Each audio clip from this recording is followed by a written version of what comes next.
Peace. What's the word, everybody? Give everybody a chance to tap in with the kid before I start building on the subject matter for the day. Hopefully, y'all having a powerful and positive Monday thus far, starting the week off on a very powerful note. So I'm gonna give everybody a chance to tap in with the kid, man. Y'all know what it is. Y'all see the topic. Y'all see the topic for the day, man. Y'all know how I feel about this particular subject matter, man. So it's gonna be one of those streams where I tend to go in, vent a little bit. But how y'all living, man? How y'all feeling out here? What's the word, man? Talk to me. Let me know something before I start getting into rant and vent mode. So how y'all living? How y'all feeling? What's the word? How we holding up out here on this peaceful Monday? How we starting the week off? Jeremiah, peace. G, what's happening? Better future, peace. What's the word? JF, peace. Peace, what's the word? How my brothers feeling? How y'all feeling out here, man, in this chaotic world, man? Hopefully y'all remaining peaceful. Y'all remaining peaceful, balanced, centered, all that good stuff, man. This chaotic world, man. They trying to hit us with the okie dokes out here. We not falling for it, you know. Tamil, peace. What's happening with you, my brother? Kevin, peace. What's the word? Louisiana, my brother, peace. What's happening? What is the word? Joy the Serpent, peace. What's happening? Louisiana for sure, man. Hey, I know you putting in work. That's what we got to do, man. We got to put in that work. I already know. I know what it is, man. We always grinding. Always grinding. We always grinding. We on grind mode, man. We got to earn that living, man. We got to earn that righteous living, man. Got to earn that righteous living, man. So these younger brothers can see better examples of us grown black men earning that righteous living. So I already know the prerequisite to that, though. We got to put in that work. We got to grind. A lot of people can't understand that. So you got to make sure you got a good support system too when it comes to grinding. Man, because we as black men, we got to put in a lot of work to reach that level, like that wealth level that we striving to reach. We got to put in way more work than most other people. So I applaud all my brothers out here grinding the righteous way, man. It's definitely a tough grind. Most definitely a tough grind. All my brothers grinding the righteous way, man. We building up that generational wealth the righteous way. We're not doing it by illegal means. We doing it the righteous way, which is slow and steady, because y'all already know how we get discriminated against. They don't want to see the rise of the black man, so they put us at the bottom. So when we out here striving to do things the righteous way, we got to work and grind a million times harder. Jason, peace. Salacious, peace. What's the word? Ayo, 1212, peace, queen. What's happening? Airview, peace. What's the word? Oh, Jeremiah, you say, can you speak on today's mathematics real fast? Oh, 100%. 100% for sure. I could definitely do that. What we got? We the 18th. So today's mathematics is knowledge, build, destroy, all being born to born. So basically, the way I would break it down in simplistic terms. So you got one, that's the knowledge, that's your foundation. You should definitely utilize your foundation to build on the positives. So add on in a positive manner, utilizing that foundation. So once you get that foundation set in stone, then that's when you should add on in a positive manner. So anything that adds on or benefits you, you should bring that into the cipher. Allow that to be placed on your foundation. And anything that's negative, you discard that. And that will allow you to born, which means to bring into existence things of a greater magnitude. So that's how we break the math down for the day, man. You utilize that foundation to build on the positives, destroy the negatives, or discard the negatives. And that's going to allow you to bring greatness into existence. So that's how we break the math down for today, man. Utilize that foundation, man, and do some building and bring some great things or born some great things into existence. That's the breakdown for the math, man. Simple breakdown. Y'all should be able to utilize that breakdown and just ponder on it today. Ponder on it today, and you utilize that math, that breakdown, man, to better yourself going forward. Shaquille, peace, what's happening? Static saying, peace, what's the word? The Cultivator of Sports, peace, what's happening? But yeah, man, I want to talk about the community that was heavy back in the day. This was some years ago. The community that was talking about the black woman as God, man. That was a real big community back in the day. And it seems as though, or it appears as if a lot of them have vanished, or they have become or got exposed for the most part. And I was calling it way back in the day, man. A lot of these brothers that was talking about the black woman as God, man, I was not exposing a lot, but I was talking about a lot of those brothers back then. I was like, man, I'm not jumping on that type of wave, man, because those brothers are utilizing that philosophy to pimp and scam. Utilizing that philosophy to pimp and scam the people. And that's exactly what a lot of them got exposed for. Pimping and scamming. Pimping and scamming. And I called it back then. I called it back in the day when that philosophy hit the mainstream and a lot of people was back in that type of philosophy talking about the black woman as God. Man, y'all know a lot of the brothers that was walking around talking about that, pushing and promoting that all in our faces, man. Y'all know who was responsible for that. Y'all know the type of dudes that was behind that, man. A lot of them got accused, got exposed, and got caught scamming the people. And I called it back then, man. That's a pimp tactic, man. That was a pimp tactic, man. We call the black woman God. We get the black woman on our team. There we go. We gonna market to this black woman, and we gonna tell her what she wants to hear. We gonna tell her something that we feel like she would like to hear, and we gonna take all the money. We gonna take all the money, and that's exactly what they ended up doing. That's exactly what they ended up doing, man. They took a tactic from the pastors and the priests out here, man. They took a tactic, man. They got the congregation. The congregation is filled with women, and they told the women that they are gods out here. Whole while they playing the role of God, man. They playing the role of God if you really do the knowledge to the relationships and things of that nature from these dudes that was out here pushing that type of ideology.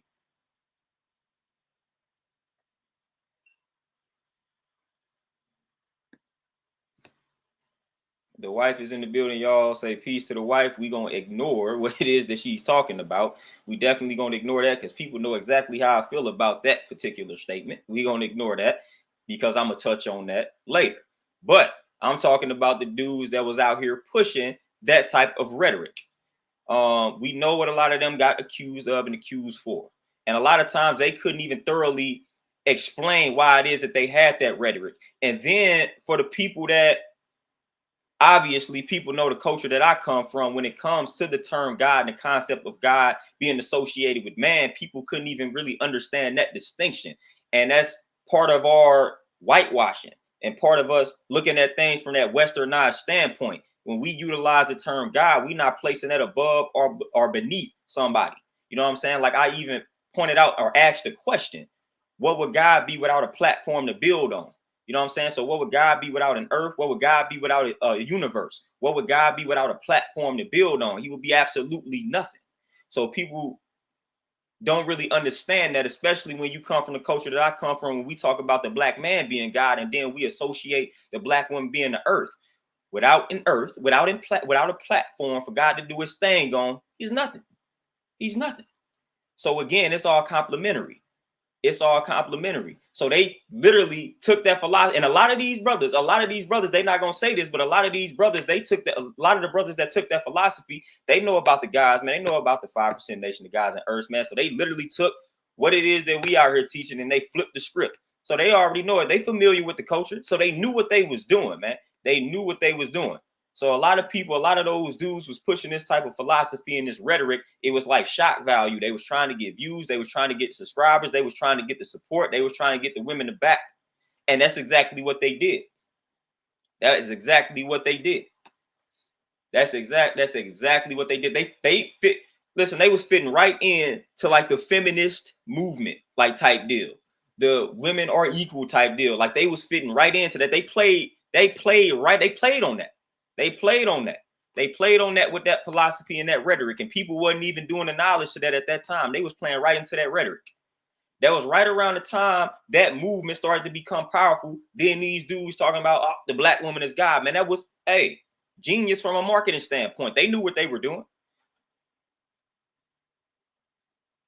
They knew what they were doing.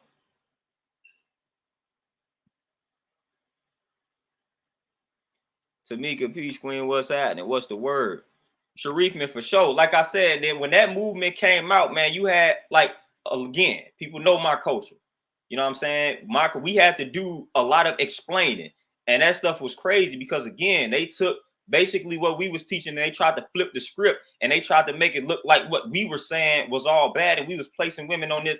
Nah, like people gotta chop it up with the guys, and y'all can see why we say that about the black man. Literally, anytime you see a depiction of God, man, God, it's associated with man. That's not making one superior. That's not making one inferior. That's literally what it is. Like, again, even if you break down the word, and even subconsciously, when you talk about God, you refer to him as he. Now, again, like I said, remove that, and then you place the earth and the universe into the equation. Again, God got to have a platform to build on. Got to have a universe, got to have an earth. That's the woman. So again, they need each other. They need each other. One cannot exist without the other, man. You can't have God without the universe, without the earth, without his platform, and vice versa. You can't have the platform, you can't have the earth without God to build on. Like, that's how it works. It's complements. Complementary. So again, we have to do a lot of explaining, because people, again, in the lessons, it say not to mix, tamper, and dilute the teaching. So a lot of people that's what they were doing. They were inserting themselves in all these different cultures and ways of lives and whatnot. And they was taking the teachings and they was mixing, tampering, and diluting the teachings, man. Then you come out with a philosophy and a rhetoric like that. Come on, man. I was doing the knowledge to a lot of these brothers that was spitting that rhetoric, man. They taking bits and pieces of all these cultures, man. And some of these cultures tell you don't do that. And they was doing that, man. They was doing it and remixing it so they can get their congregation, so they can get their cult following. That's what was happening. That's what happened. Montel, peace, what's happening? Montel, for sure. Like I said, you could just even do the knowledge. Like, I don't even use the term goddess. Like, I don't even use that term, but I know the people that do use that term. It is what it is, but I don't even utilize that terminology, because at the end of the day, like I said, it's nothing more beautiful than nature. And when you analyze nature out here, what do they refer to nature as? Mother Nature. Like, we got we associate roles to like Father Time, Mother Nature, things along those lines, man. So when you really start doing the knowledge to a lot of these cultures, most of these cultures associate earth with the woman. I literally got a book on Chinese medicine, and they refer to the earth as the woman, and they refer to heaven as the man. Like, literally, if you start studying most of these cultures, they're literally going to refer to earth or nature as the woman. So I feel like that's why I tell a lot of women to embrace nature, embrace the earth. Like, that's literally you. Like, that's literally you. That's why they refer to the man as the head, like the mind, like things like heaven, like that stuff is associated with the man, with him. But when it comes to nature, when it comes to earth, that's the woman. And you could study a lot of different cultures, and that would be the association in most cultures, and like 90 to 95% of the cultures. When you got earth, when you got nature, it's going to be associated with the woman. And please tell me what we are without nature, without the earth. So if you view me referring to a woman as an earth, or like anything pertaining to nature as talking down on her or placing her second, hey, you must don't know how powerful the earth is. You must not know how powerful and essential nature is. Where would we be without earth? Please tell me. We would not even exist if it were not for earth. So again, we would not be in existence without earth. Like, point blank, period. You take away nature, we don't exist. So they know this. They know this. Most of these cultures know this, man. Matter of fact, I'm gonna grab the book on Chinese medicine. Here go the book right here. Between Heaven and Earth, a guide to Chinese medicine. When you do the knowledge to this book, they gonna bring up the association. They gonna let you know that, hey, earth is associated with the woman, heaven is associated with the man. Now, obviously, I don't subscribe to heaven, hell, things along those lines, but the way they broke down heaven in this book, I can get it. I can get the association. I got it. You know what I'm saying? I can get it. But when you study most of these cultures, that's the association. That's the association. So again, they literally pimp these women by telling them that they God. Whole while they getting these women to do what it is that they want them to do. So that don't sound like a God to me. Like, most of these dudes that was out here saying that, they putting their hands on them. It's all type of wicked stuff that they was doing out here. But the black woman was supposed to be God, man. But the things that they was doing to these women, that's what you do to God out here. Like, come on now. Beast Reincarnated. Peace. What's the word?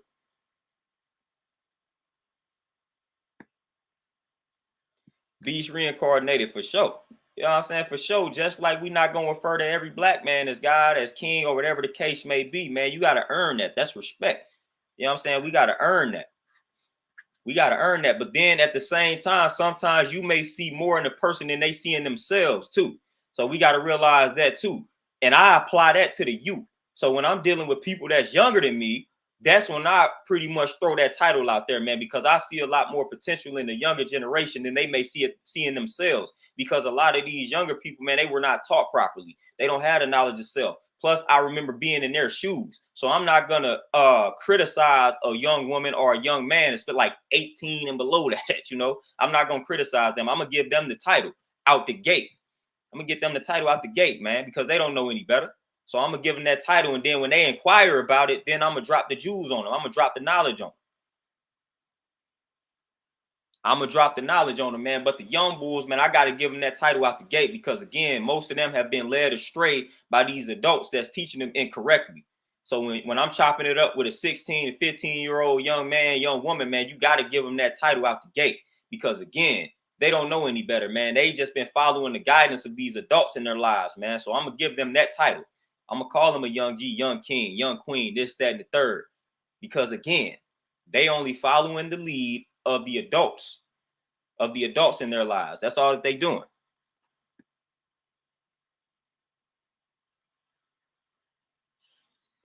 And then on top of that too, we got to understand simply referring to a woman as a queen too. We got to understand what that means. That ain't necessarily meaning perfection and things like that. You know what I'm saying? So you can call a black woman a queen that you think may not has earned that title. Like that ain't necessarily meaning perfection, man. Just like a black man calling a black man God, saying peace, God, things along those lines, man. When you study the Bible, you see, or you study the Quran, you see God has plenty of attributes. He was a jealous God. He was a vengeful God, man. He was an angry God. So just simply calling them that name doesn't necessarily mean much because that doesn't mean perfection. You know what I'm saying? That doesn't mean perfection. That's just letting them know you see the potential in them. You see the potential in them. You see what they could be if they just acted right. You know what I'm saying? So that's not necessarily a negative if you refer to every brother as king or as God or every sister as queen. You know what I'm saying? That's letting you know you see the potential. I see what you could be if you just acted right. But right now you're not acting right. But again, like all queens wasn't perfect. We do the knowledge to queens, study queens. Study queens. They wasn't all perfect. You know what I'm saying? Study God in the Bible. It wasn't all peace. He wasn't all peaceful. You know what I'm saying? God was angry. God, he destroyed whole cities. He destroyed hoes. He wiped them out. You know what I'm saying? So simply giving people these labels doesn't necessarily mean that we calling them perfect. So people got to understand what these labels, what these titles mean, man. So that way we wouldn't feel bad if we refer to everybody using these labels and whatnot. So people don't understand that, man. If I want to call every young brother a young God or an older God or whatever the case may be, understand what that means. I'm not saying that they all peaceful, they all right and exact. No, I'm saying I see the potential in them. I see all the attributes of God in them. I see the anger. I see the frustration. I see the power that you have to wipe out whole cities. Like I see that. I see that.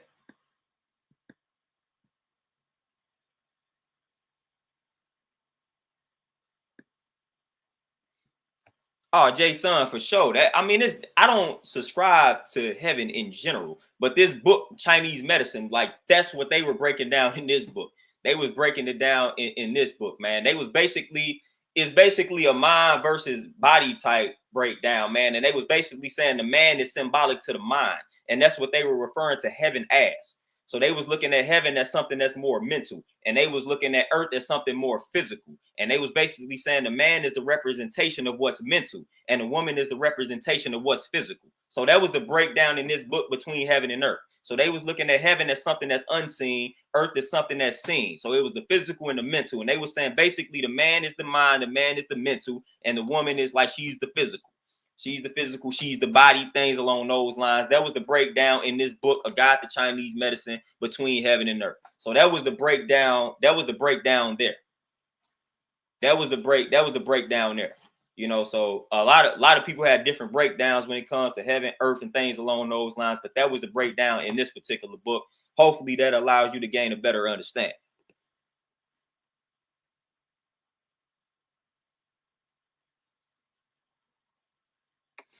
Beast Reincarnated. Nah, I don't think a person that places a title on themselves is necessarily insecure. Nah, I don't think that at all. It depends, like I said, it depends on the culture. It depends on what you are subscribing to. You know what I'm saying? So it depends on the culture. It depends on what you are subscribing to in regards to that being an insecurity. I don't necessarily feel like it's an insecurity 100% of the time. It depends, like I said, it depends on the culture. It depends on what you're representing. It depends on what you are subscribing to in regards to me being able to admit that as being true. I don't think that applies to any and everybody.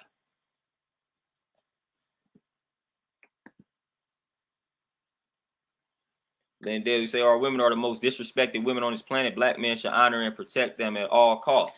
And again, Lindell, my brother, appreciate the donation. And this statement always gets met with resistance because we tend to react to this statement instead of just thinking about it and responding.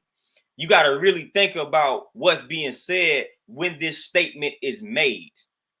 And a lot of times that doesn't happen because I've gotten a lot of resistance, a lot of flack for saying this same exact thing simply because people are too quick to respond, not even respond, but react when this type of statement is made, where people say that our women are the most disrespected and we should honor and protect them at all costs.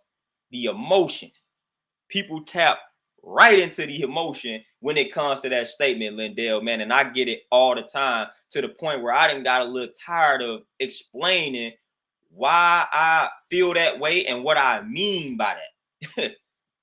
I get tired of it. Because normally when I make that statement, I'm looking at it from a historical standpoint. And just like all the trauma that she was forced to deal with. And again, we as men, we represent the strength. We're gonna go out here and fight. We're gonna go out here and do what we need to do. Like the woman was placed in a position that she really didn't ask to be in, and she is almost not strong. She's not strong enough physically to get herself out of it. Like at the end of the day, us as men, we can band together physically. We can get ourselves out of this situation. We can go to war. We can fight. But these women, like, they are defenseless. They are defenseless when it comes to the physical aspect of like war and things of that nature. So we gotta, a lot of times, man, we talk about healing between a black man and a black woman. And in order for this healing to occur, we got to do a better job of understanding one another. And I feel like part of that understanding stems from this statement that Lindell made, man. We got to ask ourselves, why do we feel that way? Because when Lindell make this statement, somebody else will say the statement, nah, it's the black man that's the most disrespected. I feel like in general, black people, we are just the most disrespected people on the planet. So I don't even need to separate it amongst black men, black women. I just feel like as a whole, collectively, black people are just the most disrespected people on the planet. I don't care if the black woman is more disrespected than the black man, and I don't care if the black man is more disrespected than the black woman. Collectively, as a whole, we are the most disrespected people on the planet, point blank, period.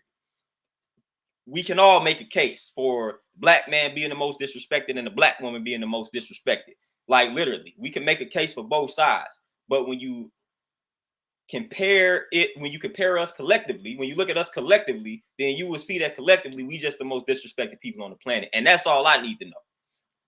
That's all I need to know. But I feel like, man, if you got any woman, like any woman or women in your life as a black man, it's your duty to protect them.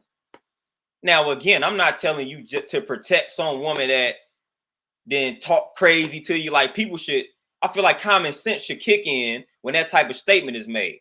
I'm not telling you to lay your life on the line for any and every woman on the planet, any and every black woman on the planet. No, I'm not saying that. But the women that, like, when we look at like people being molested, raped in the black community, 9 times out of 10, when a little girl is touched, she's touched by somebody that she knows. See, that's the type of stuff that we got to chill on. We got to stop. Like these sisters don't even feel safe amongst their own families. And that's what I'm talking about. It starts at home. We can't even get sisters to feel protected amongst their own family members. Now that's sick.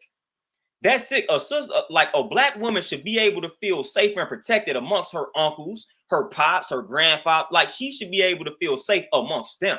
We ain't even there yet most of the time. Man, you know how many young black women have been touched? You know how many young black women have been touched by men in their families?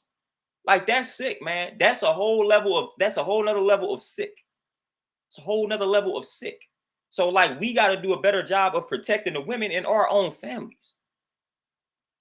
Like we literally got to do that, man. We literally got to do that, man. Because again, you take another, like that woman, man, we already know the nature of the beast. Like a man typically is stronger than that woman. So when you out here taking advantage, like when it's an uncle taking advantage of his niece, like, come on, man, that's sick.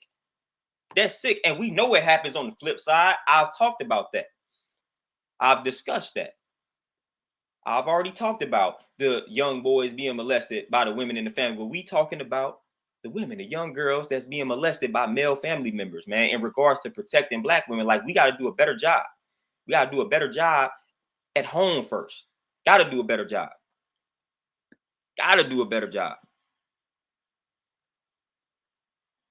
Phil, peace, what's happening? You say check out a book called Little Herb Encyclopedia. I'm going to definitely tap into that. Right on for that, Phil. Right on for that. I'm going to definitely tap into that joint.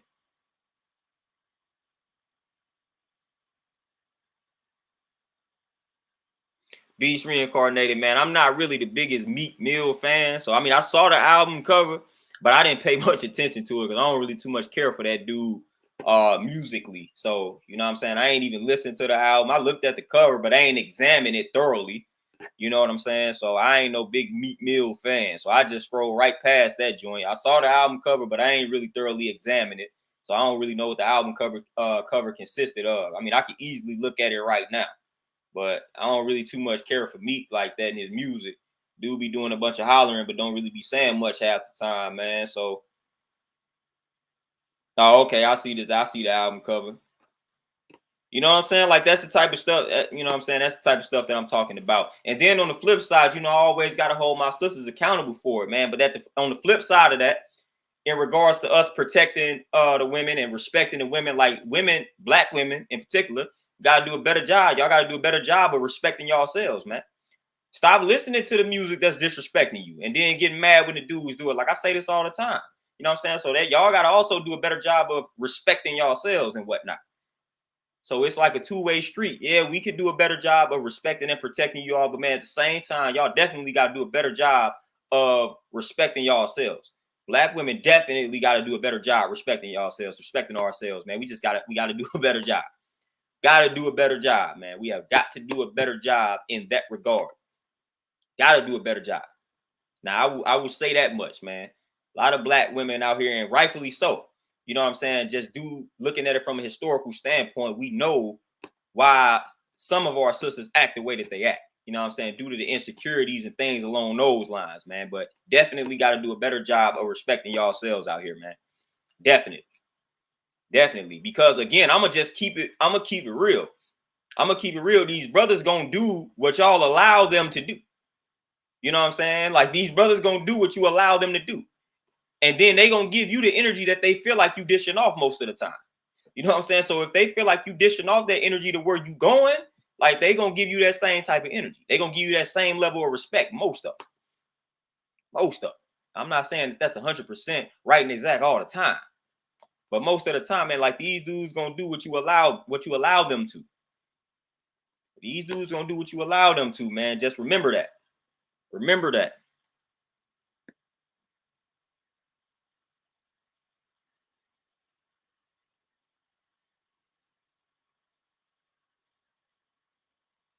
Remember that. Chosen high priestess. Peace, peace. What's happening, everybody?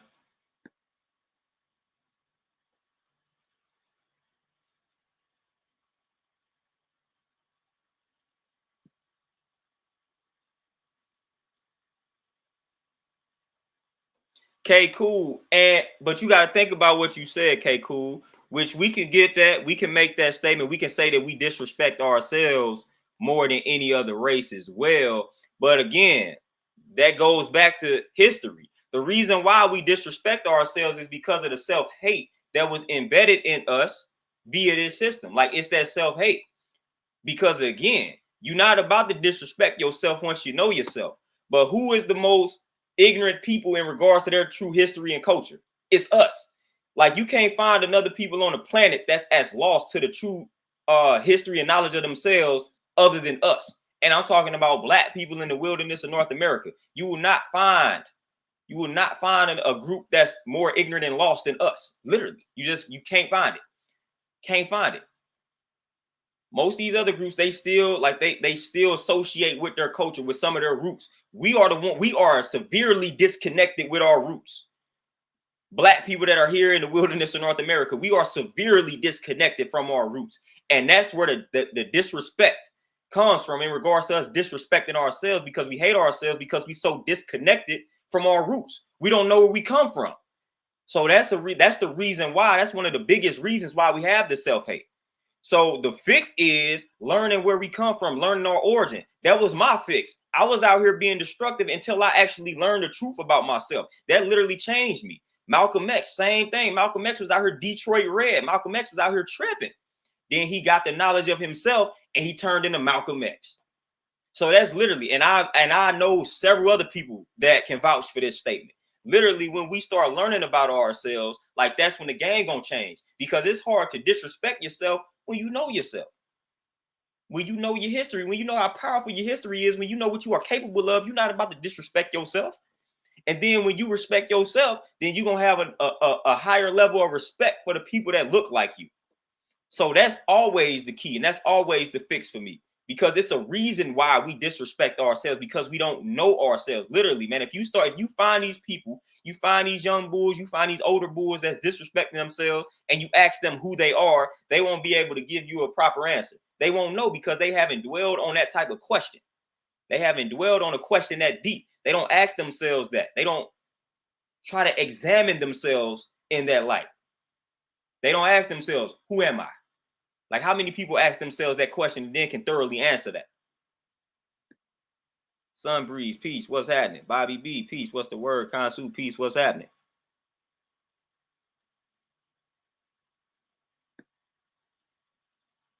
Warren G's, peace, clocks in, peace, what's the word? Beast Reincarnated, man. Like, at the end of the day, it's a lot of confusion.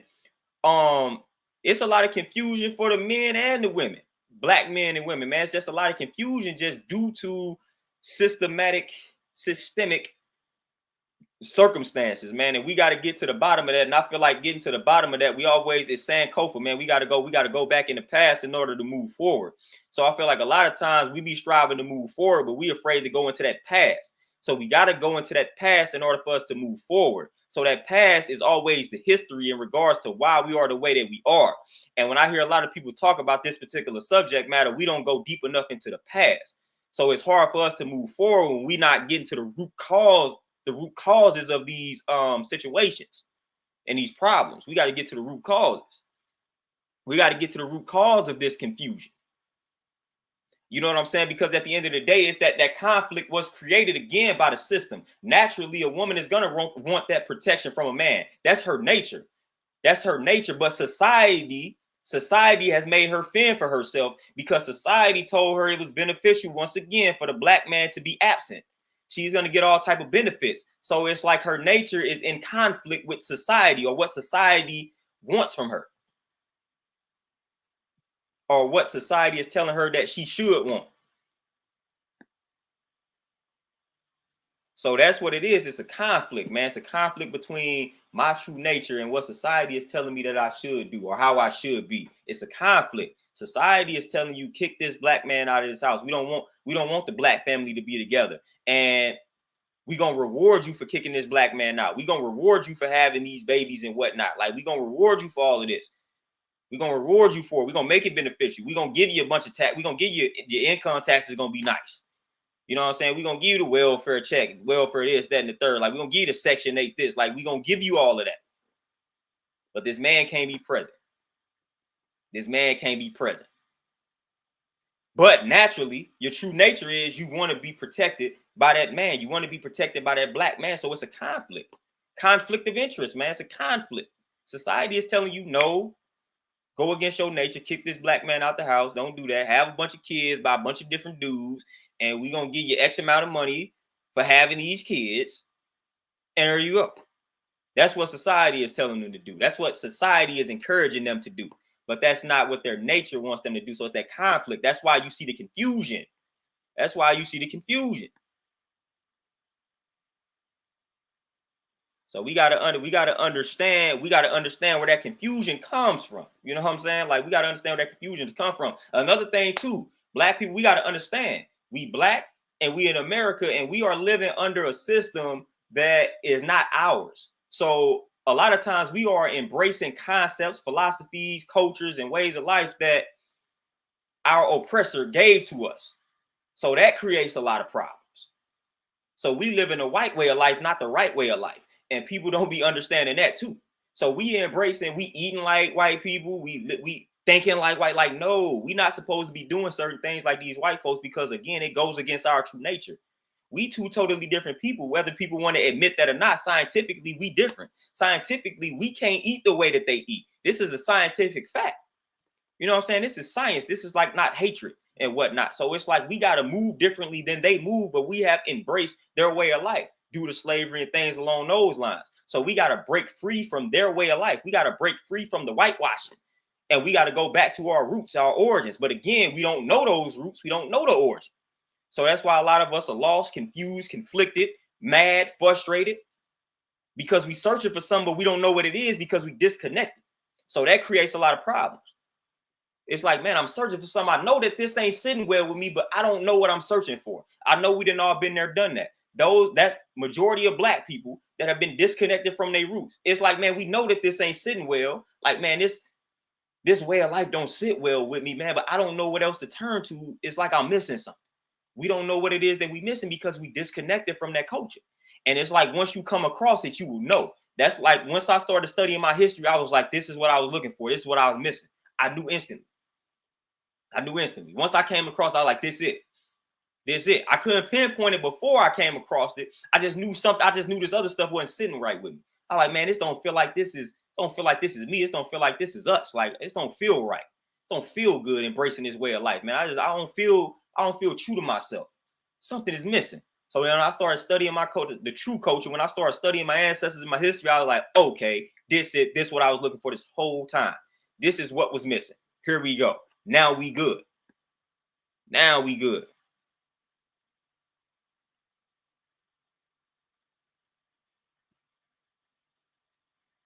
Oh yeah, cool gent. And I have, I get crucified for a lot of different statements on both sides. That's why I always find it funny when I get crucified, because when I say things about protecting black women, black men, they come at me without even letting me explain or elaborate. You know what I'm saying? They come at me. Then I've also said things along the lines of what you said, cool gent, in regards to the way you dress when you go out as a black woman, when you go to certain environments, certain places. I've always said this. And I got the perfect breakdown, but I still get my head chopped off when I make this statement towards women, because again, it's emotional. But I always said it. I always pose the question to my brothers. Now, I don't even pose a question. I just let them know, hypothetically speaking, if I'm about to travel, let's just say I'm going to where gangs are heavy, where Bloods and Crips are heavy. I got on a red hoodie right now. It would be dumb if I went into a Crip neighborhood with this red hoodie expecting peace. Like, I'm finna go into a known Crip neighborhood, a neighborhood where I know that they do not like the color red and they don't even know me. And then I get mad when they try to jump me, when they shoot at me, this, that, and the third. It's like, dude, you went into a Crip neighborhood where the color is blue, and you knew this. The color is blue. You went in there with all red, and you got mad at the outcome. And they don't know you, and you know their way of life.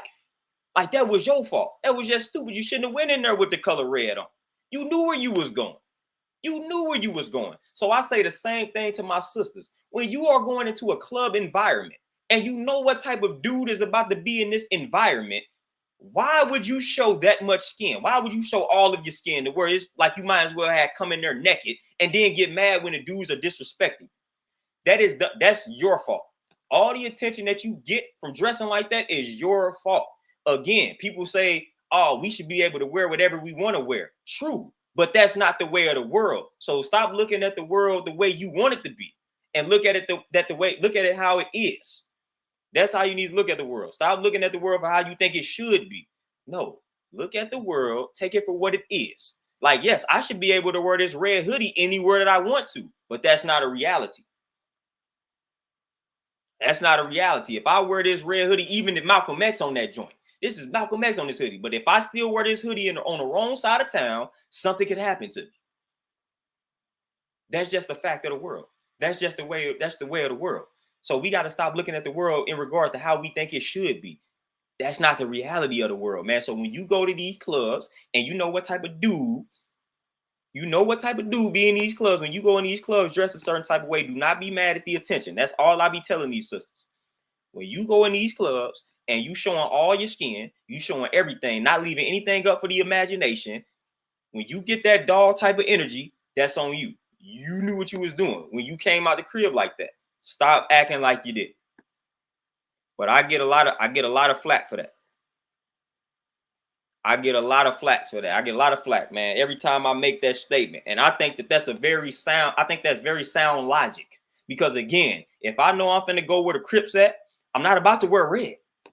That's not about me living in fear. That's about me moving wisely. Because why would I place myself in that situation? I'm going somewhere where dudes don't know me and I know how they get down. Nah, I'm gonna respect their culture. I'm gonna respect them. I'm like, I'm not gonna come in here wearing red simply because I feel like I should be able to wear whatever I want to wear. Nah, no. That's me moving wisely. I'm moving with wisdom. That's wisdom right there. That's wisdom. That's wisdom. That's how you move.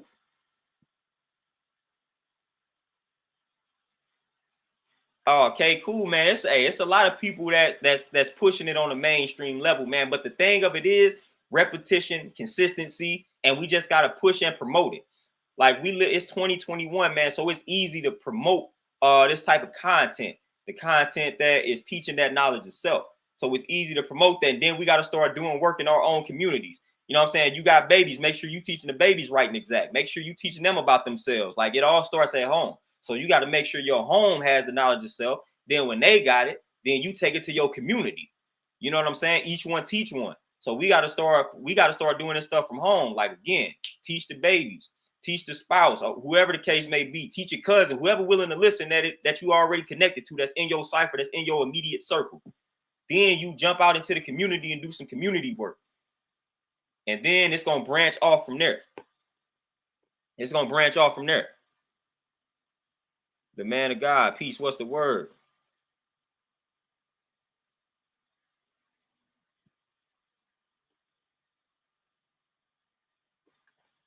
Ike's raised me. You say, how does a sister grow if she's steadily being hit with queen? Oh man, it's plenty of room for growth. For somebody that's being labeled like that. Again, like I said, that label doesn't necessarily mean that you're perfect. Doesn't necessarily mean that you're perfect at all. Like we God body over here, but God body ain't never stopped me from evolving. You know what I'm saying? Me saying peace got viewing myself as God, man, the black man, that ain't never stopped me from evolving. You know what I'm saying? My wife can attest, like she can vouch for that. I'm always evolving. I'm always striving to evolve. I'm always striving to grow. Like me labeling myself as that due to the culture that I embrace has never stopped me from evolving. You know what I'm saying? So if you allow a label to stop you from evolving, then it's deeper than a label. You just got some personal work that needs to be done. You know what I'm saying? If you allow a label to stop you from evolving, then that's something wrong with you internally. I've never allowed a label to just say, okay, I got this label. People hitting me with this label. I'm done growing. No, I ain't never allowing that. I don't care what you refer to me as. I don't care where y'all rank me and place me. I'm never going to stop growing. I'm never going to stop evolving. Never.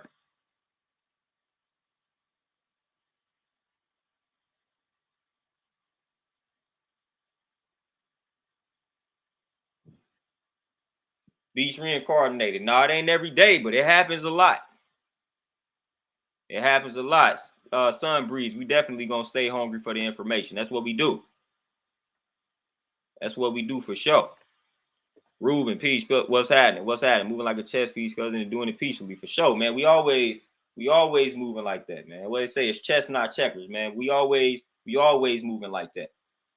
We always moving like that. Your brother C4, peace. What's happening? Kansu for sure. Always learning. I don't care how I view myself. I'ma always be learning. They said the moment you stop learning, that's when you die. I embrace that philosophy. The moment that you stop learning, you stop valuing learning, that's when you die. So I value that. I value that. So again, man, I'm gonna always, in regards to black men and women, I'm gonna always hold each side accountable because I'm big on self-accountability, man. Self-accountability. I'm always big on that, man. When something happens in your life, the first thing I tell you to do is acknowledge your role in it. So I'm always striving to hold people accountable. And I'm always striving to get people to do that for themselves. When something go wrong in my life, I'm like, Dad, what did I do to bring this to myself? Because it's something I did that attracted this. It's something I did that led to the manifestation of this. So I'm always breaking things down in that light. I don't even care if another person was involved. You know what I'm saying? Forget the other person that's involved. Something go wrong in my life. I don't care how many other parties are involved. I'm gonna look at my involvement. What did I do? What did I do that led to the manifestation of this? It's something that I did. It's a role that I played. It's a role that I played. So I'm always analyzing my role in a situation, man. And that's accountability. And we should always do that. We should always do that. It starts with that self-accountability, man. What role did you play? What role did you play in this outcome? This outcome that you're not satisfied with. It's a role that you played in it. It's a role that you played in it every time. I don't care if it was a million people involved. It's a role you play. First of all, you probably shouldn't have been associating with that many people. That's the role that you played, associating with too many people. You know what I'm saying? So it's always a role that you play in the outcome. You know what I'm saying? That's accountability, man. Always analyze your role. That's how you grow. That's how you evolve. But instead, we like to blame the other party. I don't have time for that. I don't have time for that. So like I said, if I go somewhere and I get a certain type of attention, I'm not about to cry about why the world's so wicked, why the world's so unfair. No, I don't have time for that. I'm going to look at it and say, man, I shouldn't have went over there wearing this color. That was my fault. That's accountability. That's accountability. I'm not going to be like, man, we shouldn't be fighting. No, we shouldn't be gang banging over colors. We shouldn't be doing this. We shouldn't be shooting and killing over colors. Hey, the reality of it is there are brothers out here shooting and killing over colors. I'm not about to ignore that reality simply because I feel like it's wrong. That's stupid. I'm finna acknowledge that reality and move according. Like it's literally brothers out here shooting and killing over colors. One of those colors is red. So I'm not about to go on this side of town wearing that color. Accountability. Wisdom. Wisdom.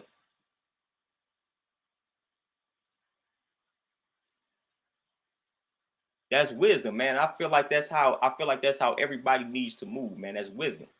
You know what I'm saying? That is wisdom, man. You gotta look at the world the way that it is, not how you feel like it should be. That's wisdom.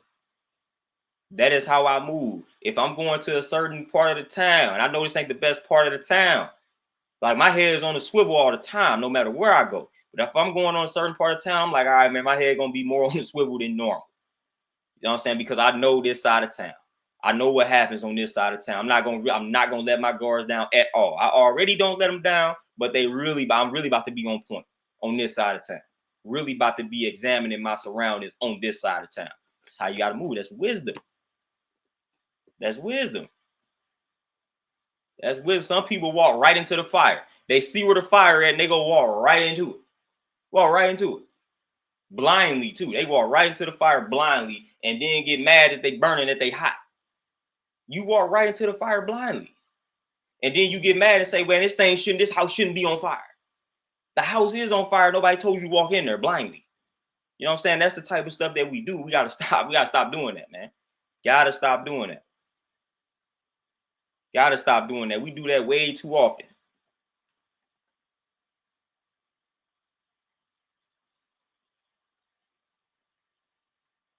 Oh yeah, chosen high priestess for sure. And when you really break down the word, word responsibility, man, you get like responsibility and things along those lines, man. So it always revolve around responding. I talked about reacting.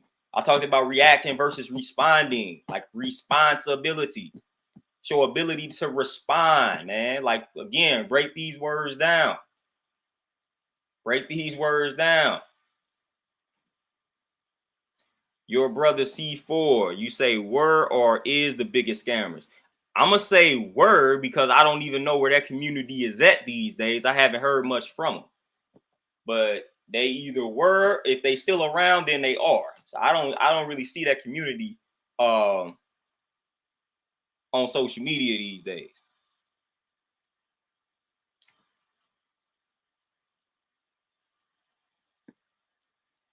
Yeah, Tamika, it ain't common at all. It's just sense now. Like common sense is just sense. Like that's just what it is now. Because it's definitely not common. It's just sense. And some people either have the sense or they don't.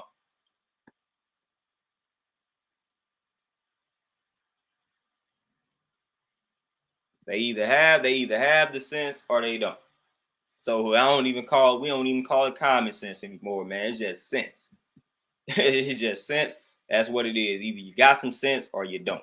And some people do not have sense. Some people are senseless. And again, analyze situations for what it is. If you are interacting with a person and you realize they don't have any sense, it's like that's when you remove yourself from the interaction, from the exchange. Been there, done that plenty of times. A lot of times we be trying to force somebody to gain an understanding in regards to our perspective. It's like once you realize this person is not striving to gain an understanding or striving to listen to what it is that you have to say, then remove yourself from the equation. Remove yourself from the interaction. You don't have to continue to engage in a conversation with a person that you have already acknowledged doesn't have any sense. Then that's on you once again. It's on you. Like a lot of times, oh, man, they irking my nerves or such and such. Get on my you irking your own nerves. You getting on your own nerves. A lot of people can't handle that type of responsibility or that accountability. Like a lot of these, and again, I read a health book, long time ago. One of the first sentences said, "Health is a choice." See, a lot of people don't want to hear a jewel like that, man. A lot of people don't want to hear that, man. A lot of these diseases, a lot of these ailments, a lot of these situations, man, a lot of these negative situations, we create them for ourselves. We create these conditions for ourselves. We bring them upon ourselves, man. A lot of people don't want to admit those realities, man, but we bring a lot of this on ourselves. We bring a lot of the sickness, disease, and death on ourselves via what we speak, how we eat, how we move, how we think, who we interact with, like who we choose to interact with, all of those, who we choose to have children with. Like, again, then we set them up for failure. You know what I'm saying? Like, we set them up for failure. You didn't put any thought behind the person that you chose to lay down with, then y'all to conceive the child, and now the child looks like said person, and you hate their guts, and now you take all of that out on the child. Come on now. Come on now. We was just talking about the body being a temple and things along those lines. That is an age-old, like that's almost what they call it, primitive. That's now primitive. That's an outdated philosophy now. The body is no longer a temple for people, for the majority, for the masses. So when you start saying the body is a temple, that's outdated information now.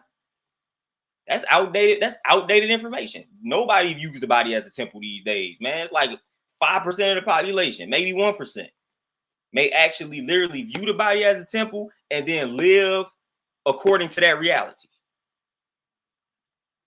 It is only a small percentage of people.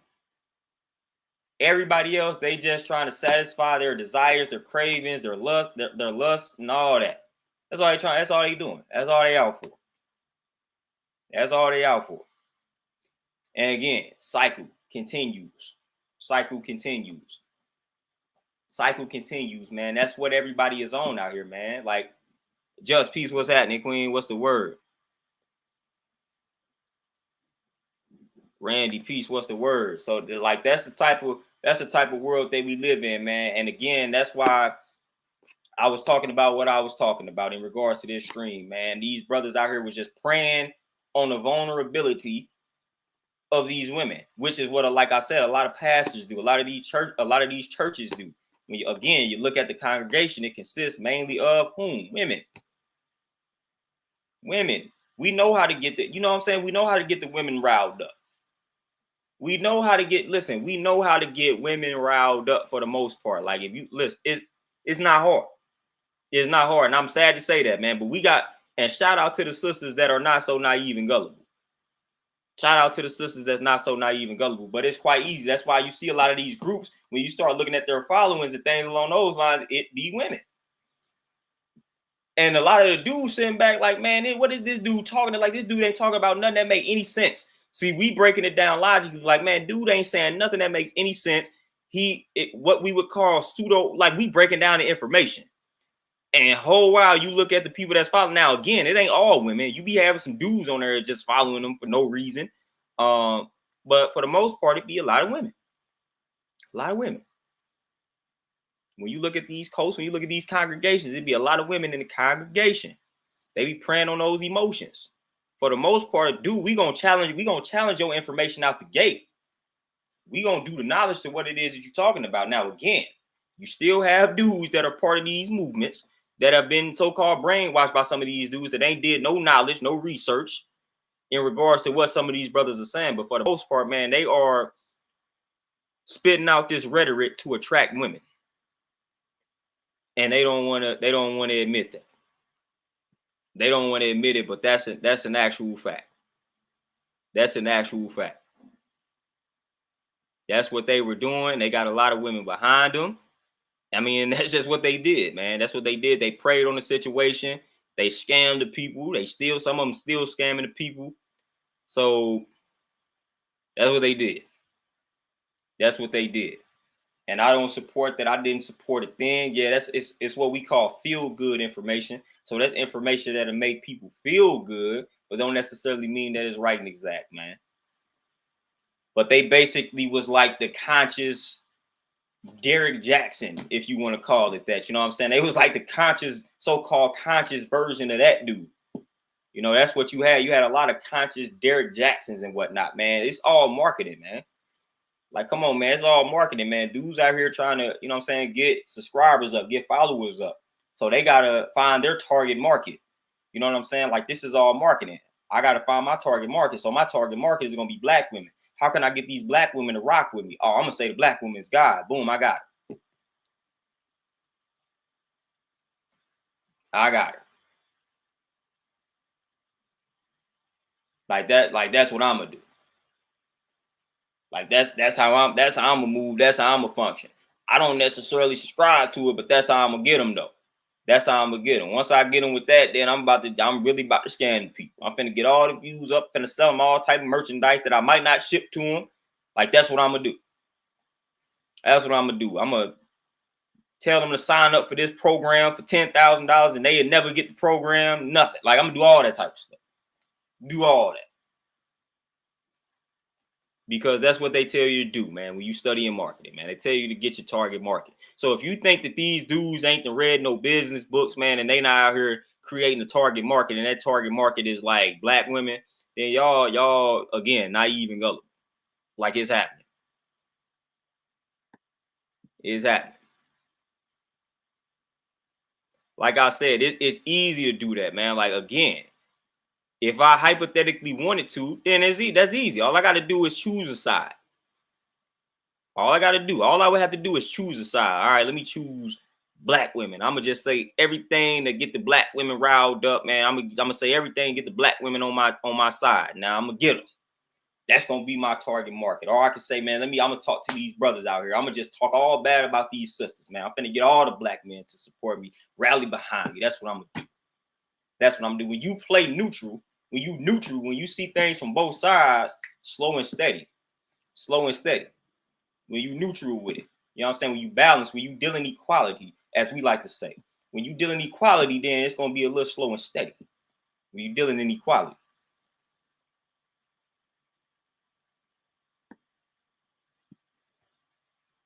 Yeah, Kansu for sure. Most of them can't. They don't explain it because they ain't never did an ounce of research and studying.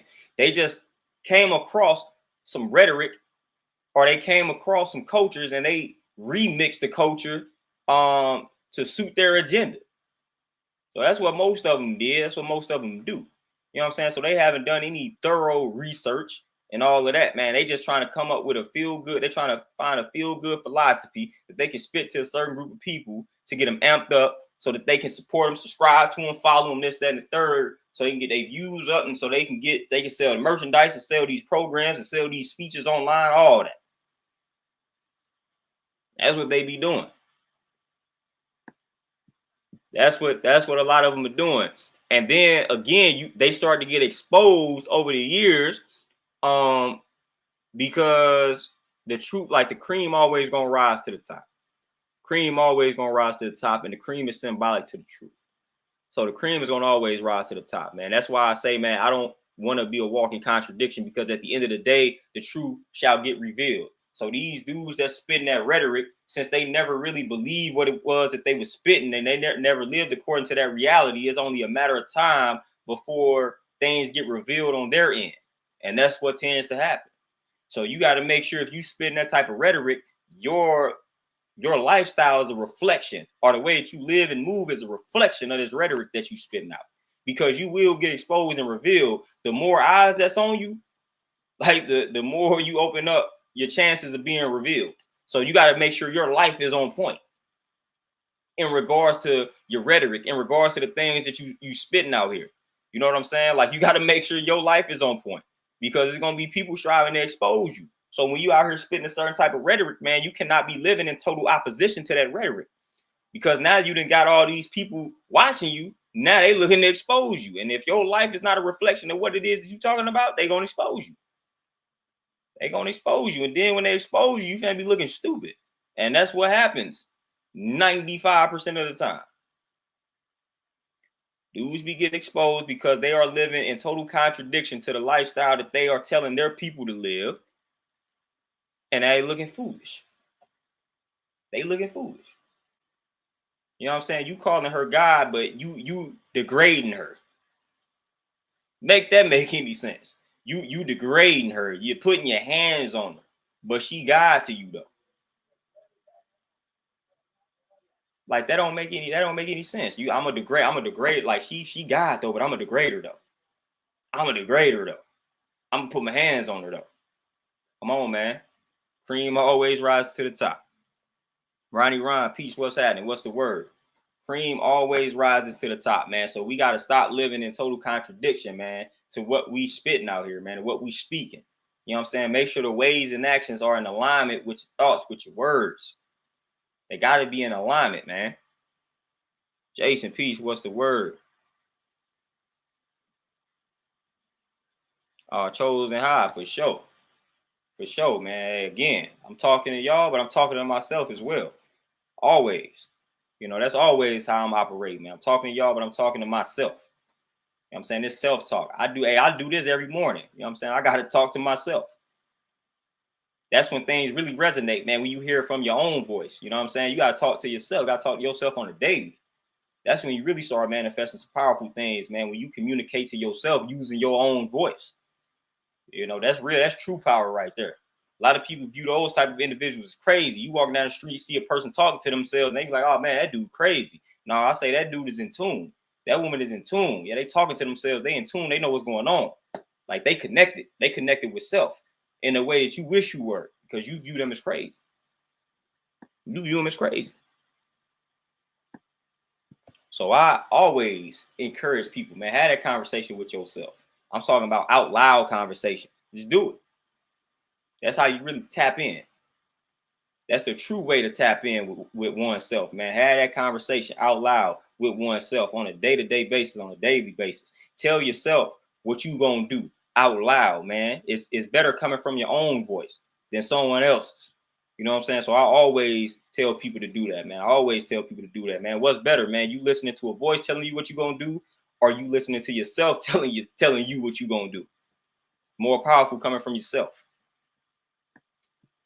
More powerful coming from yourself, man. More powerful. I'm always engaging in that self-talk every morning, man. When I'm driving to the gym, I gotta talk to myself. Like, me talking to myself is my music in the morning, man. Like, that's my music in the morning. That's my medicine in the morning. Like, I gotta do it.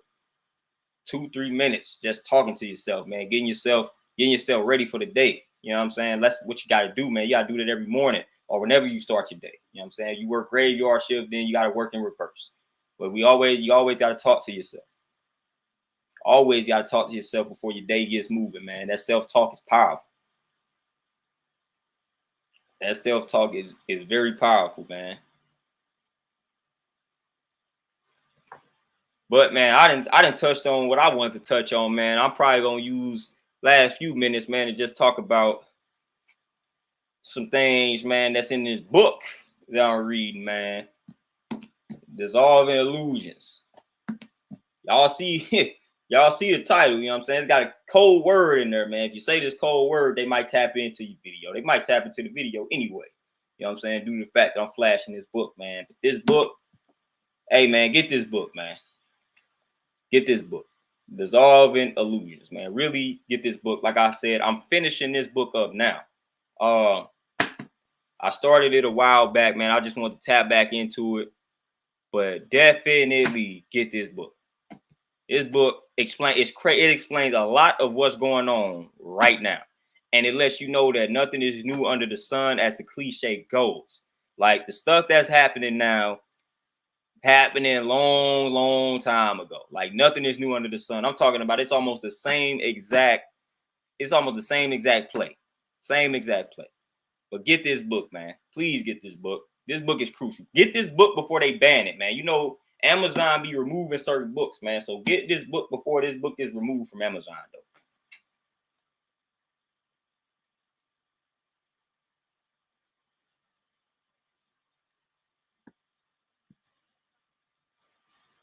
Boy, you say, Eric, do you not support black men dating outside their race and vice versa? No, I don't fool with that at all. But again, I only can control what I can control. So no, that's not my preference. And I would like for everybody else to be race first, but I know that that's not going to happen. So you can make whatever move that you want to make. But if you dating outside your race at the expense of tearing down your own people, then I'm going to always have something to say. I'm going to always have something to say. Now, I don't really too much care for it. I don't care for it at all, actually. But again, I can't control how other people move. You know what I'm saying? So if that's the way that you gonna move, hey, go ahead and do what you do. Just don't tear your people down in the process. Don't think that you are upgrading in the process. Like, don't do that. Don't tear your people down. Just make your move, have your preference in silence. But don't start trying to tear your people down. Don't start trying to tear black people down. Don't do that. Don't do that. That's when I have a problem. That's when I have a big time problem with it. You know what I'm saying? But at the end of the day, I know I can't control what people do. So I'm not going to get riled up when it comes to other people's decisions in that regards. But again, when you make that decision and you try to talk down on your people, I'm going to say something every time. Every time. Now, I would never, ever, ever in my life. I don't know if I'm the only black, like, because I know it's a lot of brothers that have experimented on the white side. I know it's a lot of brothers that have. I don't know if I'm one of the only ones that I have never, ever in life experimented on the white side. I've never dated a white chick, never had a crush on a white girl, none of that. None of that. Like that's never applied to me, just ever in life. Like, just never in life. Like, never in life. Like, that's just it. Never crossed my mind. Like, I don't know if I'm a rare breed. I don't know if any other, like, a lot of other brothers can say this, but I never in my lifetime had any type of fascination with them like that. Never on that type of level. Not saying I haven't been cool with them. You know what I'm saying? Like, had conversations with them, been friends with some, but it's just, I ain't never had any desire to talk to a white chick. Never. Like, I just never. I just never had any type of fascination. No, like, it just never was gonna happen. Better future, exactly. Free spirit, man. Definitely does that. It definitely does that. Well, that's right. That's right and exact. Definitely does that. It definitely does. And then when I got the knowledge, I'm like, nah. Like, what? Like, we don't have anything to this. Like, nah. We don't have anything in common. We don't have anything we can discuss. No. Like, I ain't even, we no, this is not gonna work. Just for sure. Tab Investments, peace. What's happening? Oh yeah, Justin. That's what they be doing, man. That's what be bothering me. That's what be bothering me. That's what be bothering Patrick. Peace. What's happening? That's what be bothering me, man. When they start announcing it every 5 seconds and they make it seem like it was an upgrade. And this is for the brothers and the sisters. When they start making it seem like it's a straight upgrade, like when they start, this is what I tend to see. When it'd be like a black man or a black woman be like, "Yeah, sis, get you a white man, get you an." When they start talking like that, then I have got to intervene, interject. I got to do something. Don't do that. Or when it's a brother, be like, "Yeah, go ahead, get you a white woman because he's black." Nope. I got to intervene. Be quiet. Don't start doing that. Don't make it look like it's an upgrade. Stop doing that. Stop doing your people like that. If that's just your preference, if you was too weak to handle a sister, just say that. Just say that. You know what I'm saying? That's all you got to say. All you got to say. But don't start encouraging all your other brothers to do the same thing. Don't encourage all your other sisters to do the same thing. That's when I'm going to have a problem. That is when I'm going to have a problem. I'm going to always have a problem when I see that. I may say something 90% of the time. Sometimes I may let it ride because I don't feel like having that discussion. But most of the time, when I see somebody say that or hear somebody say that, I'm going to say something. Like, don't do that. Don't do that. Don't do that. I had plenty of discussions with brothers about this particular topic. Do not do that. That's your preference for whatever reason that it's your preference. But you're not about to place all these sisters in this box. And vice versa. You're not about to place all these brothers in a box, and you're not about to be out here encouraging all the other people to do the same thing that you just did as if that's like a major upgrade in your life. Like, no, that's not what we promoting out here. It's not what we promoting at all. I can't stand that. Better future 100% of the time. 100%, 100%, not 100% of the time, 100% right and exact. It's definitely how I feel about it. That's definitely how I feel about it. Yeah. And I felt that way before I even got the knowledge. But again, it was like I was saying in the beginning, I was feeling that way, but I ain't know why. Then when I tapped in, I was like, okay, now I know why. I know why I feel this way.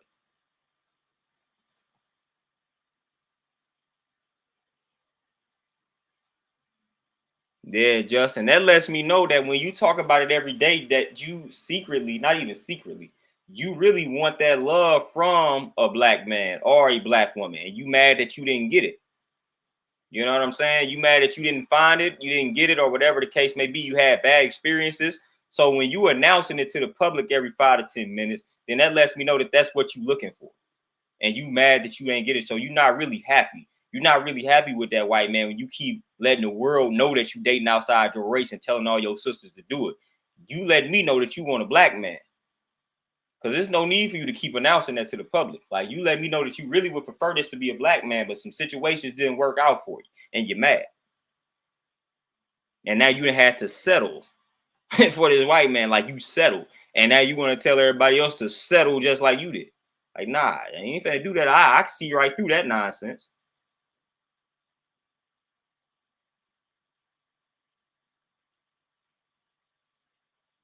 Like, I see right through that nonsense all the time. I see right through it. It's pure nonsense to me.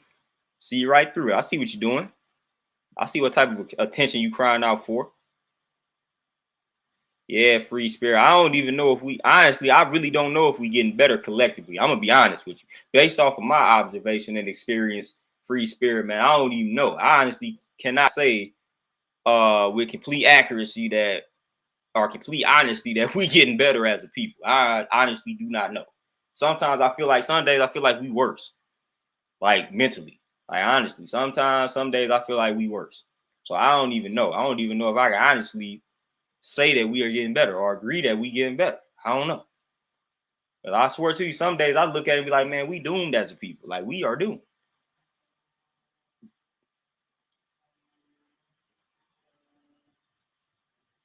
Oh, Randy, hey man, hey. Somebody unattractive, they just unattracted to you. You know, that's just what it is.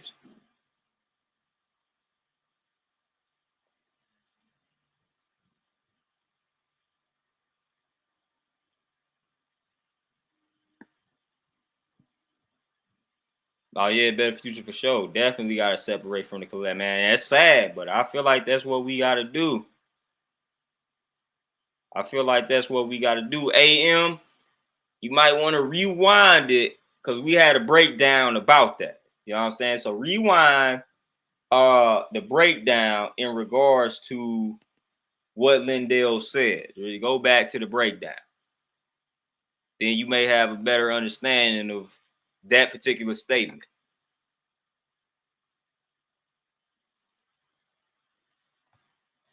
AM. Before I even say like we can't form the functional families because individually we are dysfunctional. We are corrupted.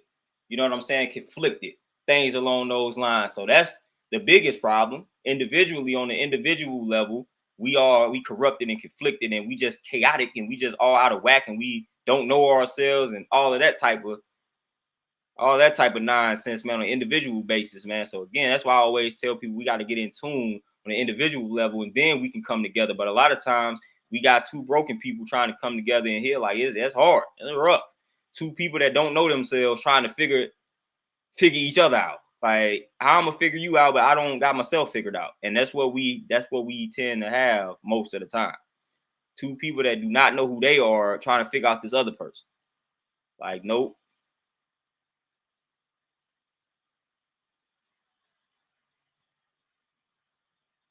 Like it's crazy, man. It's crazy out here. We got a lot of work to do. That's why I say, man, we got a lot of work to do. You know, a lot of work to do. Like a lot. Like all you gotta do is just look on like social media and things like that. And you just be like, wow, like 2021 is where we at. So every time that you may think we making progress, just look online. You be like, yep, we got a long way. We got a long way to go, man. Then outside of looking online, just go have a conversation with somebody that's black, and you be like, yep, we got a long way to go. And again, like I was about to get into with this book, Dissolving Illusions. Doreen, peace, what's happening? Appreciate the subscription, most definitely. Like this book, Dissolving Illusions. This book, man, I'm telling y'all, please get this book, man. I really want to build. It's funny that you talk about therapy, man. I was talking about that. One of my clients today, man. I was talking about therapy. That's gonna be my next video, man, talking about that. But it's funny that you bring that up. I was actually talking about that today. But this book, Dissolving Illusions, man, I'm telling y'all read this book. It is just crazy how what was happening in the 1800s is exactly what's happening now. Almost exactly how it's happening. It's just crazy, man. Nothing is new under the sun, literally. Nothing is new under the sun, man. That's why I don't be phased, man. Like all what's happening has happened before. Nothing is new under the sun. Nothing is new. But they got us so confused, like we lacked the ambition and the desire and the drive to just do any type of research and studying. This is one of those books that when you read it, you're gonna be like, okay, Dad, this is exactly how this is playing out. So this is exactly how it's gonna end. It's exactly how we gonna get through this situation, man. This book right here is boom. This book is it.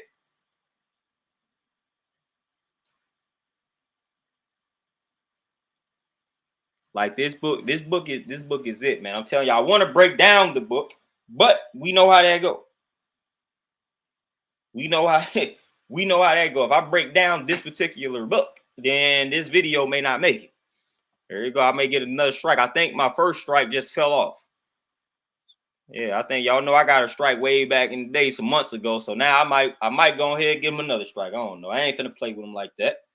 I ain't gonna play with him like that, man. But I really want to break down this book, but I gotta break this book down cold word fashion because this book really it breaks down a lot, man. It breaks down a lot. So if I was to break this book down, just the part where I'm at, if I was to break down this book, it was like, man, I could listen. I could just debunk all of the myths that they out here talking about. Like I could break down a lot of the myths that they out here pushing on the people in regards to, you know, the jab and whatnot. I could break down all of these myths just off of this book alone. I got other books. That I can use also revolving around the same subject matter, which is again, people don't be realizing, man, we be out here researching, we be studying, we reading books on this type of stuff, man. We not just out here rejecting something just to be different, just to be radical. Now we rejecting something because we study, we researching, like we making an informed decision. It's an informed rejection. You know what I'm saying? In this book, man, I'm telling you, it'll make you feel comfortable. Like, dang, like, yeah, now I understand why this don't sit well with me, because look at the damage that it can cause. Look at some of the lies, man. I'm telling you, boy, if I read some of this stuff, man, from this book to you, man, you're gonna be like, oh, okay, this sounds familiar. This sounds familiar. Like they talk about contaminated, we're gonna call them jabs. They talk about contaminated jabs. And they talk about jab viruses. So basically viruses that derive from jabs, and they talk about tuberculosis and syphilis being or deriving from jabs. How many people knew that? How many people knew that those two situations, those two conditions, tuberculosis and syphilis, derive from jabs? See, they don't like to talk about those type of things. They don't like to talk about that. Anais, Antoinette, peace, queens, what's happening? Magic Realms, peace, my brother, what's happening? A lot of people don't know that. But this book, it touches on that particular situation. They call it jab viruses. That's what they call it. That's what they call it. Syphilis, tuberculosis. That's homework. Y'all can look into that. Y'all can look that up. But this is the type of stuff that we're talking about. This is one of the reasons why we don't trust that situation. Because look at the type of things that can manifest from the jab. It's all in this book. It's all in this book, man. They give you pictures. They give you pictures of babies that were affected by the jabs. Like, it give you the evidence, give you the proof, stuff that you cannot deny. Like, you can't deny these pictures. Can't deny these photos. Can't deny these things, man. So we got the proof. We got the evidence. We do the knowledge to it. Like I said, I got other books on this subject matter. But again, this is one of the most powerful ones. And it's easy to read, man. You'll fly through the book, man. You'll fly through it. You'll fly through it with no problem. You know, so again, like I said, man, once I figure out how to break this book down using code words, and I'm gonna do just that. But again, y'all homework, man. Just look up jabs, syphilis, tuberculosis, things like that. There were literally whole pandemics that broke out due to jabs. Literally. And they literally, like, people think better future. They talk about that in this book also. They talk about that in this book also. That's sometimes for some of the jabs, that's the formula. Those are the ingredients. They expose you to it because they say exposure breeds resistance or immunity to it. Then in some other cases, they literally are experimenting with animals. They talk about using cow's pus, all type of stuff, man. The ingredients in these jabs be gross for the most part. Be gross or just deadly. You know what I'm saying? But sometimes when it comes to certain conditions, they do use the virus itself. But they don't do that 100% of the time. But it's crazy out here, man. The stuff that they not teaching us, man. Like this mug was talking about. Matter of fact, let me go find this particular part of the book, man. Let me just go. And then, man, don't even get me started on, oh, man. It talk about, just look up, I'm going to give y'all something to look at. Look up foot and mouth disease, right?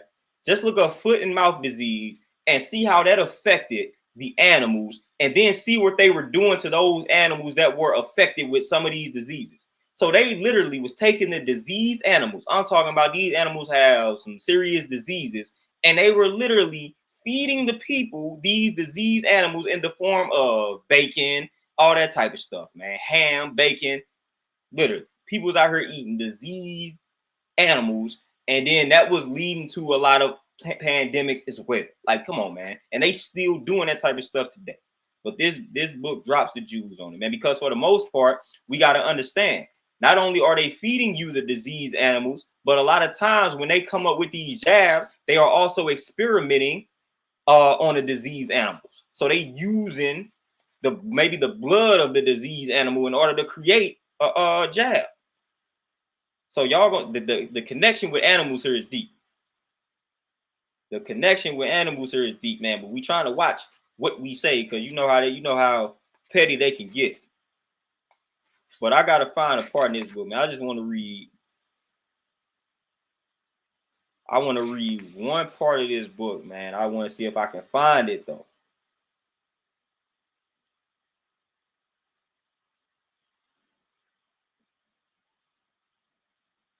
All right, so I'm gonna read one part here. This was pertaining to the syphilis and tuberculosis. In these cases, it is highly likely that acute infectious hepatitis was a result of contamination of human lymph derived jab. Y'all know the word, it used the V word, but we're gonna say jab. Other infectious diseases attributed to the jab include tuberculosis and syphilis. In 1863, Dr. Ricord spoke before the Academy at Paris. First, I rejected the idea that syphilis could be transplanted by jabs, but facts accumulated more and more, and now I must concede the possibility of the transfer of syphilis by means of the jab. I do this very reluctantly. At present, I do not hesitate longer to acknowledge and proclaim the reality of the fact. So again, that's one part of the book, man. It's another part that I want to read. Let me see if I can find that joint, man, because it's a reflection of literally what's happening today. Literally, it's a reflection of what's happening today, man. I can go to see if they got it in the back so I can easily get to it, man. But it's definitely a reflection of what's happening. If I can find this one part, I know I got to highlight it somewhere, man, but I read so many pages of this book. I want to read it verbatim. I want to read this part verbatim. So y'all can be like, that sounds about right. All right, here we go. Let me see. Give me a second here, man. Let me find this page in this page in this book, man. Y'all about to be like, yeah, that's what's happening today. All right, hold on. So y'all know we like to bring the information. We like to. All right, look at this. Listen to this. Listen to this. Tell me if this don't sound like. If I didn't tell y'all the time, if the time wasn't in this book, you would think I'm reading about something that's happening right now. And look, just listen to this.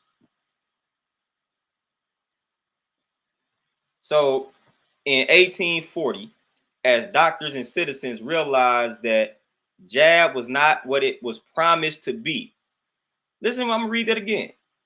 In 1840, as doctors and citizens realized that jab was not what it was promised to be, jab refusals increased. Governments passed various laws to force people to be jabbed up. This was in 1840. Do y'all realize what I'm saying? This was over 100 years ago. This was in 1840, and this sounds like what we're talking about right now. And they say the jab was made compulsory in England in 1853, with stricter laws passed in 1867. In the United States, Massachusetts created a set of comprehensive jab laws in 1855. In 1855, Massachusetts took the most advanced stand ever taken by any of the states and enacted a law which required parents or guardians to cause the jab of all children before they were 2 years old, and forbade the admission of all children to the public schools of any child who had not been duly jabbed. This is in 1855. So people acting like this type of stuff that's happening right now is crazy and new. This was 1855. The selectmen of towns, mayors, and aldermen of cities were to enforce the jab of all the inhabitants and to require rejabbination whenever they judged the public health to require it. All employees of manufacturing companies, all inmates of almshouses, reform schools, lunatic asylums, and other places where the poor and the sick are received, or houses of correction, jails, prisons of all institutions supported wholly or partly by the state, were to furnish the means of the jab to such persons as were unable to pay. Like, do y'all hear what we saying? Now, I'm going to read this last part because this is important. Compulsory jab laws did nothing to curb the problem of smallpox. Listen to what I just said, because this is what's about to happen. This is the actual fact. Compulsory jab laws did nothing to curb the problem of smallpox. Boston data begins in 1811 and shows that starting around 1837, there were periodic smallpox epidemics. Following the 1855 mandates that I just read, there were smallpox epidemics in 1859, 1860, 1864, 65, and 1867, culminating with the infamous epidemic in 1872 and 73. So look at that. This was 17, 18 years after they made the mandate that we have in these epidemics. These repeat smallpox epidemics showed that the strict jab laws instituted by Massachusetts had no beneficial effect. Come on now. Come on now. I'm gonna just stop reading this book because this is what we talking about. And this was 1855, 1840. Nothing is new on this. Is over 100 years ago, and this is literally what I just read is what's happening right now. Literally what I just read. This literally what's happening right now. Nothing is new under the sun. Khalil, peace, my brother, and appreciate that cash out. King account, man. We already know, man. I already know about the strike, man. It is what it is, man. I gotta get the truth out. I can't let them instill the fear in me, man. If something happened to the channel, man. Hey, we create websites. It is what it is, man. It is what it is. Justin, here go the book. Dissolving Illusions. Dissolving Illusions. Oh, Prodigal Son. The Georgia Guidestones. Yes, the book that I got called Population Control. He talks about the Georgia Guidestones in the very first chapter of that book, I believe. And I didn't have that book for over 10 years. But Population Control, they talk about the Georgia Guidestones. And that Georgia Guidestones let you know what the plan is for the New World Order, basically, or what we call the elites. It kind of lets you know what their plan is for the population. That's what the Georgia Guidestones are in brief summary. You know what I'm saying? But just look that joint up and you will see what it is that they say in regards to their agenda for the population. But that book that I got called Population Control talks about the Georgia Guidestones for sure. And that book talked about like the FEMA camps and all that good stuff, man. Yeah, stuff is real in the field.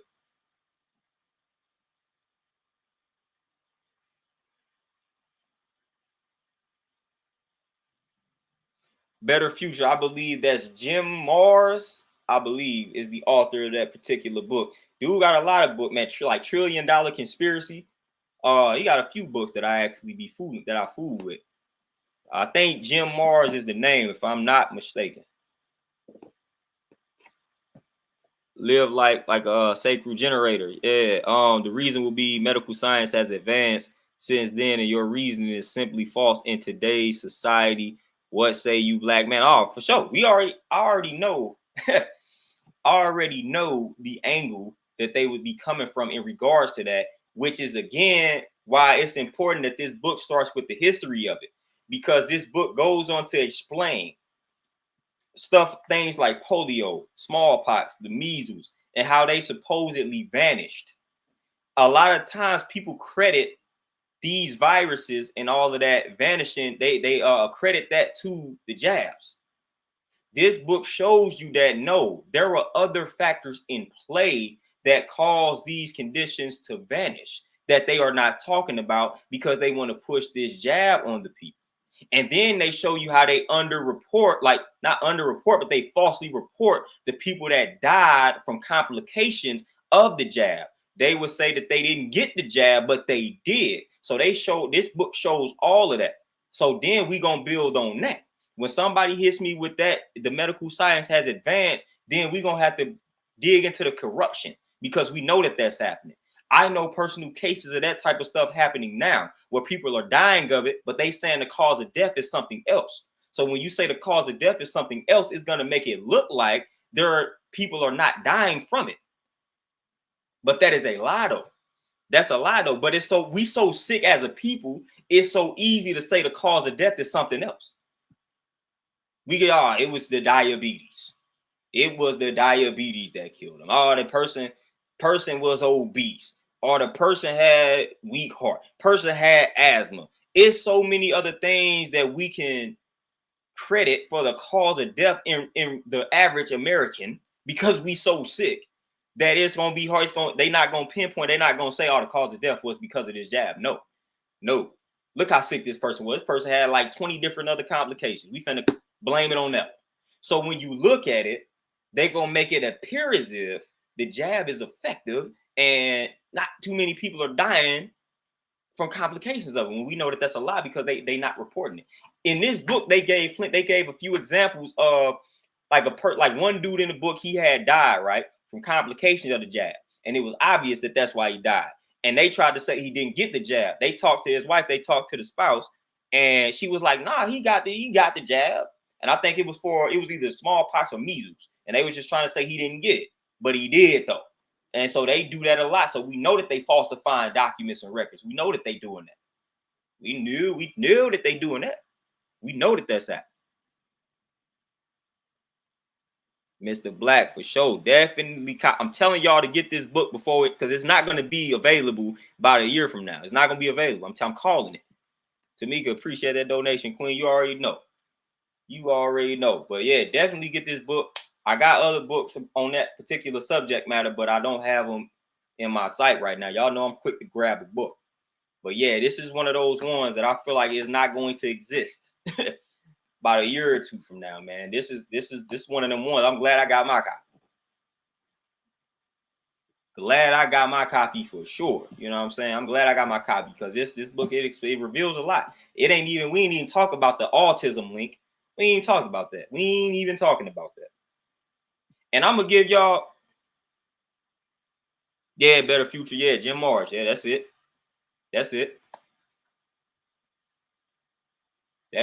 And I'm gonna give y'all like to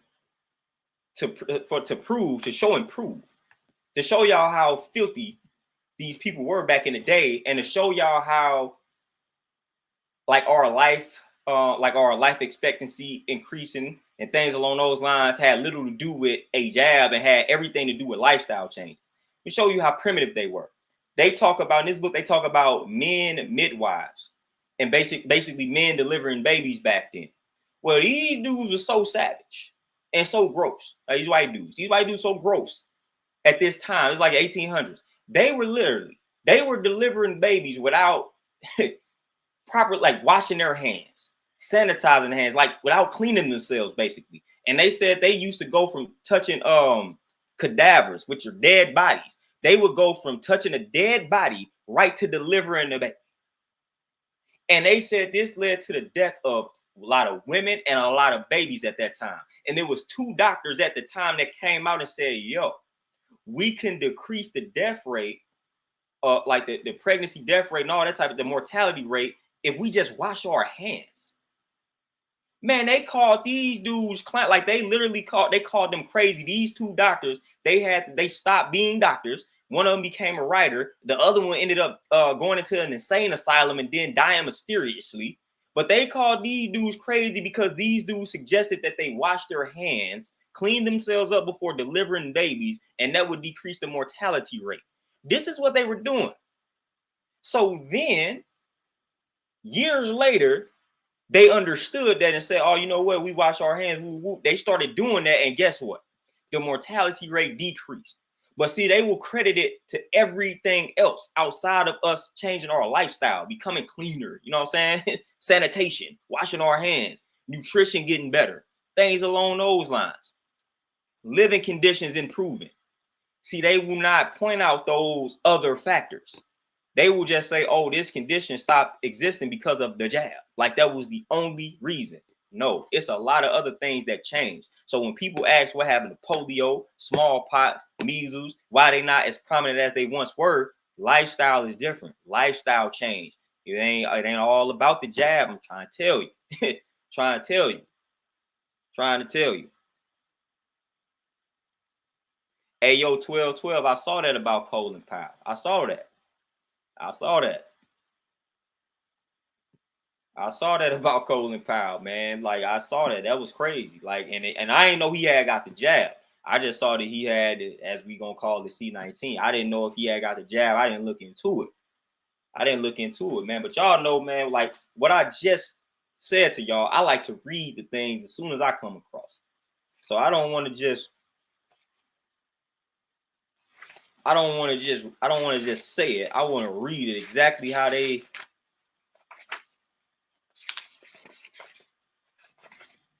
wrote it in this book, because what I just mentioned is sick. And this is what they was doing, man. But I want to drop some more jewels in regards to that, man. So let me see if I can find that joint in regards to what it was.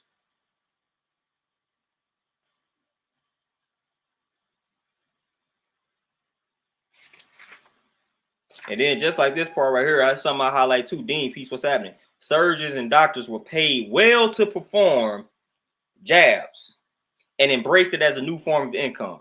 So when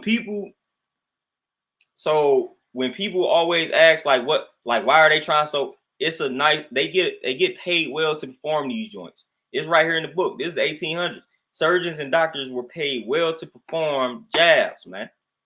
Paid well. They don't say they were just paid. They were paid well to perform them joints. So why wouldn't they try to push more people to do it? Why wouldn't they try to push more people to do it if they paid well to perform them joints? Paid well to perform. Come on now, stop playing, man. It's all the money. They making money. They making money to administer these joints. They making money. Let me see if I can find. I want to find that one part, man, that I was just talking about. I want to find it so I can read this joint to the kids, man. Let me see. I mean, it's crazy, man. This type of stuff that's in this book, man. They was talking about rats eating babies out here. Like, it's crazy, man. It's crazy. Like, look at this. This day, the inquest held on the body of the infant that was eaten by rats in Bellevue Hospital in New York. Like, these were the living conditions back then, man. Infants out here getting eaten by rats. And we want, like, come on, man. The living conditions changed, man. Like, it was a lot of stuff that was going on that was straight wicked back in the day, man. Come on. Let me see. I'm trying to find that part, man, so I can go ahead and read it. Let me see. Hold on. Let me go back to the back. Go back to the back, man. Y'all know I want to read this part to y'all, man. I want to read it. See if I can find it.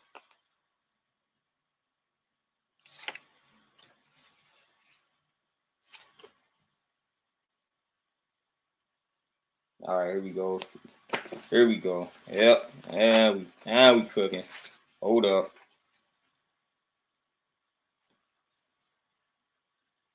All right, let me read this part, man. Here we go. This the part that I want to read, man. Man midwifery was an uncertain but increasingly fashionable and sometimes quite lucrative area of practice for physicians. It may, for this reason, have been a field in which ideas about theory and practice were particularly strongly contested. Midwifery, formerly the preserve of women, was receiving increasing attention from medical men, both physicians and surgeons, during the 18th century. Prominent within this area of practice were the surgeons for whom midwifery was seen as a natural extension of their activities. Surgeons had traditionally been called into difficult births by midwives, usually when there was a need to extract an already dead fetus from the womb in order to save a mother's life. During the 18th century, surgeons were increasingly finding ways to extend their practice into the area of normal childbirth. Men midwives, although recognized by society as holding respectable positions and possessing expertise, found their status limited by the hands-on nature of their work. Nevertheless, within broader social terms, man midwifery could be seen as a field of financial and career opportunity. These ambiguities and uncertainties within the status of men midwives may have contributed to the intensity and competitiveness of the debates, which can be found in their writings. Now, here goes the part that I want to read here. Let me see. Give y'all a little background of man midwifery, man, because that's important. And I'm trying to find. Let me see if this is the example here of them out here giving birth, touching cadavers, man, and whatnot. That's the part that I'm really trying to find. All right, here we go. Yeah, here it is. Here it is. All right. Puerperal fever, also known as childbed fever, was a disease mediated by Dr. Arrogance. Dr. Oliver Wendell Holmes of the United States and Dr. Ignaz Semmelweis of Austria were prominent long-suffering advocates for women who tried to get the medical profession to wash their hands and practice more like traditional midwives did. So they were trying to convince these dudes to wash their hands. Both were ignored and even professionally attacked for their views. After years of mental anguish, watching women die needlessly, they left the field of medicine in disgust. Dr. Holmes became a writer, and in 1865, Dr. Semmelweis was deceived into entering an insane asylum, and when he tried to escape, he was severely beaten by guards. A gangrenous wound to his hand, probably caused by the beating, led to his untimely death 2 weeks later. So this dude was trying to get people to wash their hands, and he ended up getting beat to death, basically. The reason it is important to never forget the history of puerperal fever is because the massive loss of maternal life impacted husbands, surviving infants, older surviving children, the family unit, society, and the statistics on life expectancy. Yet we rarely hear the words puerperal fever mentioned or discussed. The epidemic of women and babies dying is documented from records as early as 1746, where more than 50% of mothers who gave birth in a Paris hospital died. However, the best and most comprehensive writing on the problem came from the Semmelweis in his book, Etiology, Concept, and Prophylaxis of Childbed Fever. After noting that the mothers who were tended by medical doctors had more than 3 times the rate of death than those who were tended by midwives, and that those who were not internally examined lived, he suspected a contagious agent.